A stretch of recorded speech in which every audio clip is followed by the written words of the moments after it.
বাংলাদেশে পরিমণির মতো একটা ফাউল মহিলাও দেখবেন এক জায়গায় যাবে, ওইখানে 50টা 100টা সাংবাদিক পিছনে পিছনে ক্যামেরা নিয়ে দৌড়াবে। আর আমার দেশের 90 লক্ষ নাগরিক সম্মানের সাথে বাঁচার জন্য লড়াই করতেছে, সেখানে কোনো গণমাধ্যমের আগ্রহ নাই, কারণ এখানে পরিমণি নাই, এখানে সাকিব আল হাসান নাই, মাশরাফির মতো বাটপার নাই। একটা ব্যাটের সাথে একটা বল পিটায়, সবাই নাচে, হাততালি দেয়, ওইটা আবার মিডিয়াতে দেখায়। কি একটা ফাউল জিনিস! একটা বল নিয়ে 11টা লোক দৌড়ায়, মানে এর থেকে পাগলামি কাজ দুনিয়াতে আর কি হইতে পারে? এইটাতে দেখবেন পৃথিবীর কোটি কোটি মানুষ, হাজার হাজার গণমাধ্যম দাঁড়ায় দিন রাত লাইভ করতেছে, মানে মানে পাগল হয়ে গেছে দেশের মানুষ। অমুক খেলতেছে, তমুক খেলতেছে, কি খেলে? একটা গোল জিনিস, হেডার একটা কাঠি দিয়ে একটা ব্যাট দিয়ে বাইরে। এইটা কোনো জিনিস, একটা জিনিস মানুষের জীবনের, সেই জিনিস নিয়ে কত লাফালাফি। অথচ 90 লক্ষ মানুষের জীবনের কান্নাকাটি কষ্ট নিয়ে কোনো মানে মাতামাতি নাই, কোনো কোনো কোনো আলোচনা নাই, গণমাধ্যমের কোনো আগ্রহ নাই। বাংলাদেশের অনেক বড় বড় নেতাদেরকে দাওয়াত দেওয়া হয়েছে, ওনারা এত ব্যস্ত যা মিটিংয়ে আসতে পারেন না, রিজি মহোদয়ের সময় হয়নি। অ্যাটলিস্ট আজমত ভাই এসে তো বাংলাদেশ রাষ্ট্রের বেজ্জুতি থেকে বাঁচাইছে, মূলত রাষ্ট্রের আজকে খতম হয়ে যেত। উনি না আসলে তো বাংলাদেশ রাষ্ট্র এবং অন্তর্বর্তীকালীন সরকারকে তো আজকে মুসলমানই করাই দিতাম এখান থেকে। বছরে বছরে $16 বিলিয়ন লুট হয়ে যাবে এই রাষ্ট্র থেকে, অথচ আমার নাগরিকরা ন্যূনতম সম্মানের সাথে বেঁচে থাকার জন্য 5000 টাকা পাবে না। এই রাষ্ট্রের জন্য আমরা লড়াই করি নাই, এই রাষ্ট্রের জন্য আমরা যুদ্ধ করি নাই, রক্ত দেই নাই। অতএব অন্তর্বর্তীকালীন সরকারকে প্রমাণ করতে হবে যে আপনাদের ফেইলিওর কিন্তু আকাশ সমান। আমরা দয়া মায়া করে আপনাদের সমালোচনা কম করতেছি, কারণ হচ্ছে আপনাদের সমালোচনা বেশি করলে আওয়ামী লীগ আর দিল্লির লাভ বেশি হবে। তো এই জন্য আমরা রয়েছে অনেক কম সমালোচনা করতেছি। দয়া করে ভদ্র ভাষার এই দাবি দেওয়াগুলো ভদ্রভাবে মেনে নেন, ওনাদের সাথে বসেন, কথা বলেন, ওনাদের জন্য কি করতে পারবেন কি করতে পারবেন না, পারলে কয়দিনের মধ্যে পারবেন, কত মাসের মধ্যে পারবেন, এই আলোচনাটা পাবলিকলি হওয়া দরকার। অন্তর্বর্তীকালীন সরকারের অনেক বিষয়ে তারা কমিশন করছে, আপনারা দেখেছেন সংস্কার কমিশন করছে। আমি অন্তর্বর্তীকালীন সরকারের কাছে দাবি করছি আজকের প্ল্যাটফর্ম থেকে যে আমার প্রতিবন্ধী ভাই বোনদের দুঃখ কষ্ট শুনবার একটা কমিশন করেন। কমিশনটাকে আপনারা গণ কমিশন করেন, ওপেন করে দেন। বিটিভি এই যে বক্তব্যগুলো দেখছেন না, এই বক্তব্যগুলো বিটিভিতে লাইভ যাইতে হবে। আমার দেশের মানুষকে জানতে হবে যে একটা প্রতিবন্ধী ভাই বোনের কষ্টটা কি, ওই পরিবারটার কষ্টটা কি, এটা জানতে হবে, এটা বুঝতে হবে।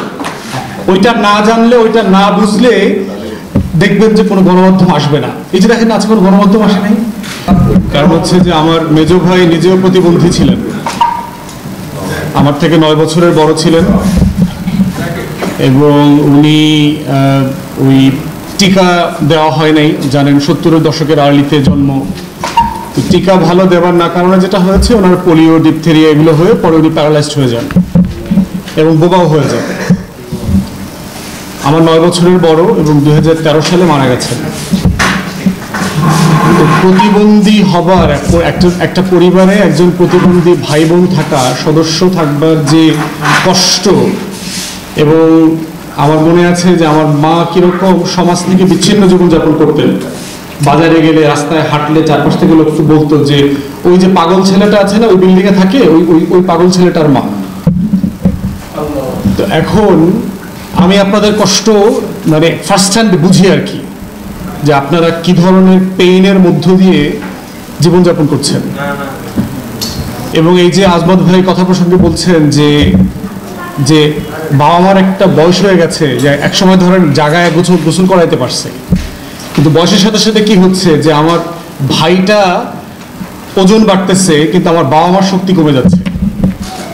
তাকে গোসলে নেওয়া, তাকে টয়লেট নেওয়া, করানো, ক্লিন করানো, এই যে চ্যালেঞ্জটা। এবং একটা পর্যায়ে এসছে আমার বাবা মা কালেকটিভলি দোয়া করতো যেন তাদের জীবদ্দশায় আল্লাহ তাআলা তাকে দুনিয়া থেকে নিয়ে যায়। কারণ হচ্ছে এরপরে কি করবে, আমি না হয় দেখলাম, আমার ছেলেরা দেখবে, ছেলের বউরা কি এই পেইনটা নেওয়া উচিত আদৌ? এবং আমার বাবা মা বছরের পর বছর তাহাজ্জুদ করে দোয়া করছে তাদের জীবদ্দশায় যেন তাদেরকে এই মেজ ভাইটাকে যেন আল্লাহ তাআলা নিয়ে যান, এবং সে দোয়া কবুল হয়েছে। আমার বাবা মারা যাওয়ার 2 বছর আগে আমার মেজ ভাই মারা গেছে। তো এই যে কষ্টটা, এই যে পেইনটা, এটা একটা প্রতিবন্ধী যদি কেউ পরিবারের না হয় সে আসলে ধারণা করতে পারবে না যেটা কত কষ্টের বেঁচে থাকাটা, প্রতিদিনকার যে অপমান, গ্লানি, সমাজের যে আইসোলেশন, মনে করে যে এই মহিলাটা অভিশপ্ত। আমার মাকে কত বকাঝকা করছে মানুষজন, সমাজের লোকজন, যে নিশ্চয়ই অপয়া বলে, দেখবেন একটা শব্দ আছে, নিশ্চয়ই এই মহিলাটা অপয়া, নিশ্চয়ই কোনো গুনাহ করছে, নিশ্চয়ই ওর বাপ কোনো একটা গুনাহ করছে, হারাম খায়টা, এরকম। অথচ আমার বাবা অসাধারণ একটা সৎ মানুষ ছিলেন, প্রচন্ড রকমের সৎ মানুষ ছিলেন। টানাপোড়েনের ভিতরে আমরা বড় হয়েছি। মাসের 13-14 তারিখের পরে ঘরে চাল কেনার টাকা থাকতো না, অথচ বড় চাকরি করতেন। ওনার কর্মচারীরা প্রচুর সম্পত্তির মালিক হয়েছেন, আমরা পরে জানতে পারছি। দ্বিতীয় হচ্ছে, আপনাদের সাথে আমার কানেকশনের জায়গা হচ্ছে লন্ডনে যখন আমি পড়তে গেছি, আমি ওখানে পার্ট টাইম যে কাজ করেছি তার ভিতরে একটা হচ্ছে যে আমি কোয়ালিফাইড সোশ্যাল ওয়ার্কার ইংল্যান্ডে। আমি প্রতিবন্ধীদের সাথে কাজ করেছি, ন্যাপি পরিষ্কার করা থেকে শুরু করে অটিস্টিক চাইল্ড স্কুলে পড়ানো, সবকিছু আমি জানি, আমি ট্রেন্ড। তবে আপনাদের এই যে কষ্ট না, এই কষ্টগুলো আমি ফার্স্ট হ্যান্ড এক্সপিরিয়েন্স করছি। এই জায়গাটাতে হচ্ছে যে এই ইফতেখার ভাইরা, সালমা আপারা যখন আমার সাথে যোগাযোগ করেছেন, আমাদের সাথে আপনাদের এই আয়োজনের কথা আমি বলেছেন, আমি কিন্তু প্রোগ্রামে এটা আমার ব্যস্ততা সম্পর্কে যারা জানে তারা আজকে কিন্তু অনেক গুরুত্বপূর্ণ অনেকগুলো মিটিং ফেলে চলে আসছি। অ্যাম্বাসেডারের সাথে মিটিং ছিল, উপদেষ্টাদের সাথে মিটিং ছিল, সব কিন্তু ফেলে দিয়ে আসছি বিকালবেলা মিটিংয়ে, আপনাদের সাথে দেখা করতে আসছি, কারণ এটা হচ্ছে আমার প্রাণের ব্যাপার। সেই জায়গাতে আমি খুব ফিল করতেছি, এবং আপনাদের যে দাবি দাওয়াগুলো দেখলাম, এই ইফতেখার ভাই যে আমার কাছে কাগজপত্রগুলো পাঠিয়েছেন, আমি এগুলো পড়েছি, খুবই ন্যায্য দাবি। রাষ্ট্র কোনটা বাস্তবায়ন করতে পারবে, অনেক ন্যায্য দাবি হওয়ার পরে অনেক দাবি মেনে নেওয়া যায় না, এটা রাষ্ট্রের একটা ব্যাপার। এই রাষ্ট্রের সাথে নাগরিকের এই দেন দরবারটা একটা চলমান ব্যাপার, চলবে, এটা কখনো মানে সমাধান হবে না, নোক্তা দেওয়া যাবে না। আপনি বলবেন যে আমাকে 10,000 টাকা দেন আজকে, রাষ্ট্র বলবে যে আজকে 10,000 টাকা দিতে পারছি না, 2,000 টাকা দিব তোমাকে। আপনি এই লড়াইটা আবার চালায় যাবেন, আবার আগামী বছর আরো 2,000 টাকা বাড়বে। এটা হচ্ছে রাষ্ট্রের সাথে নাগরিকের একটা কন্টিনিউয়াস লড়াই। তো সেই জায়গাতে আমরা বোধ করছি যে, আমার একটু জানার ছিল যে আজমত ভাই জানেন কিনা, যে এই যে মানুষগুলো 1,000 টাকার বদলে 5,000 টাকা চায় সম্মানী ভাতা অথবা রাষ্ট্রের অবদান, এটা তো ভাতা বলা খুবই অসম্মানজনক, এটা অবদান মানে একটা সম্মানী চায়, এটার জন্য কয় টাকা দরকার রাষ্ট্রের, এটা কি আপনারা হিসাব করেছেন আজমত ভাই? যে 1,000 টাকার বদলে 5,000 টাকা দিলে কয় টাকা লাগবে রাষ্ট্রের? হ্যাঁ,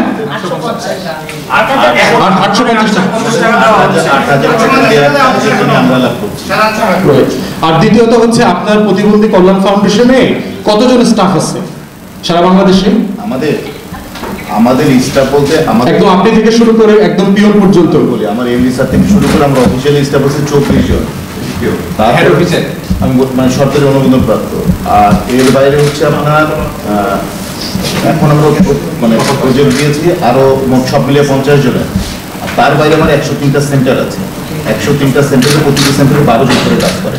আচ্ছা, ওখানে অফিসার থেকে শুরু করে পিয়ন পর্যন্ত মোট 12 জন কাজ। আপনাদের হেড অফিসে 24 জনের ভিতরে প্রতিবন্ধী আছে কেউ? হ্যাঁ আছে। কজন? একজন। আচ্ছা, একজন আছে ফুলমতি রোজের মানে শৌক, তাকে সামনে রেখে দিতে। আচ্ছা, তাহলে এই যে দেখেন যে বাংলাদেশ রাষ্ট্রের একটা জায়গা, যে যাদেরকে নিয়ে এই রাষ্ট্রটা প্রতিষ্ঠান চালায় সেই মানুষগুলি ওখানে নাই। তবে আমাদের